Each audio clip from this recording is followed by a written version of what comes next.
Welcome back to the Gridiron Expert. I'm Connor Hibbett. Today we're going to be discussing South Carolina and Clemson. What a matchup we have here between two quality defenses and two offenses that have seemed to have found their footing as of late.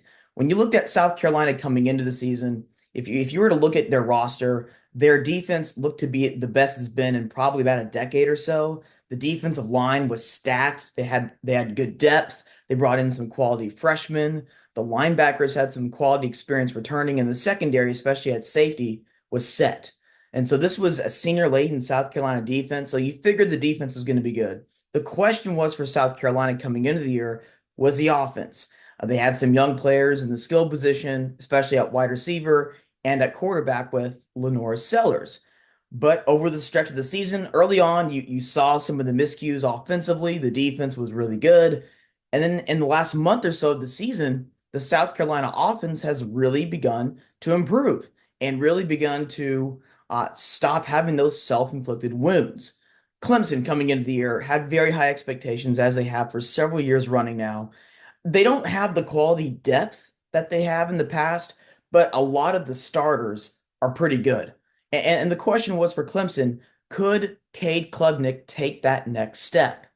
I don't think really Klubnik has taken that next step, and as a result, Clemson has already had a couple of losses this season, and they've been pretty disappointing despite only having two losses. Now, those two losses to Georgia and Louisville were both in decisive fashion, but Clemson has looked kind of sketchy in some of their other games, especially against the upper echelon competition. When you look at the Gamecocks coming into this matchup against the Tigers, the question is not going to be, can the defense travel well to Death Valley? Again, this game is going to be played at Clemson, so we know that the South Carolina offense is going to have some challenges with that atmosphere. But can the South Carolina defense travel? We know it can.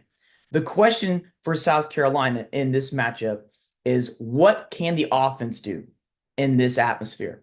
And when you look at Lenore Sellers over the last month, he's actually played some really good football. Since the Alabama loss, which was, oh my gosh, heartbreaking for South Carolina, Lenore Sellers has 13 touchdowns, only two interceptions at a 68% completion percentage. So Sellers has really turned a corner and has begun to not have those self-inflicted wounds. And that's going to be important going up against a Clemson team that has been pretty good at forcing turnovers this year. And again, when they play in Death Valley, it seems like Clemson is a totally different team, as most teams are at home.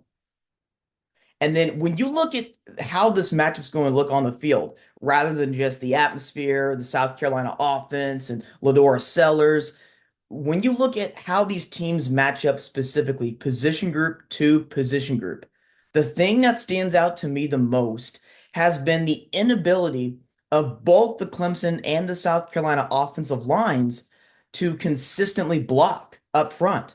Clemson, they rank 50th in the country in sacks allowed, giving up 18, while South Carolina ranks 123rd in the country in sacks given up with 36 on the season. And then the tackles for loss allowed for both offensive lines has not been that good this year. Clemson's offensive line ranks 70th in the country in tackles for loss allowed, while South Carolina's offensive line ranks 127th in the country in total tackles for loss allowed. Now, part of that is because Lenora Sellers likes to try to stretch out plays, string out plays to try to make something happen with his feet. But he's gotten better at reducing the damage, limiting the mistakes, and making something out of nothing, while also, again, not throwing interceptions down the field. So that's been so important for the South Carolina team. South Carolina this year, South Carolina has three losses on the season. Right now, they are playing like one of the better teams in the country. I mean, when you look at their three losses, obviously the LSU loss was rather questionable. The Ole Miss loss was decisive. But really, the South Carolina team outside of that Ole Miss game has been really good this year. And again, you can argue in that LSU loss, maybe they got screwed one or two times with some calls, or at the very least, questionable calls in that game. South Carolina is not playing like a three-loss team. And I mentioned a few minutes ago earlier in the video, Clemson, while only having two losses, they're not really playing like a two-loss team. When they face the upper echelon competition, they've looked kind of questionable this year. The winner of this game is going to be decided on which quarterback handles the opposing team's pressure better and which offensive line, for that matter, can block better. There is a potential question mark up front for Clemson regarding some injuries. There's a chance that Clemson will be without their left tackle and their left guard. So again, this kind of piggybacks also with the quarterbacks. Does Lenora Sellers handle the Clemson pressure better, or does Cade Klubnik handle the South Carolina pressure better? Where I'm going to go with South Carolina in this matchup. I think, like I mentioned just a few seconds ago, South Carolina does not look like a three-loss team, and Clemson looks worse than a two-loss team. I know it's at Clemson. They're currently favored by 2.5. I wouldn't be surprised if that line moves closer to a pick 'em. Yes, Clemson's going to get 2 to 2.5, maybe even 3 points for being at home here, and I get it. That's how the lines work in Las Vegas.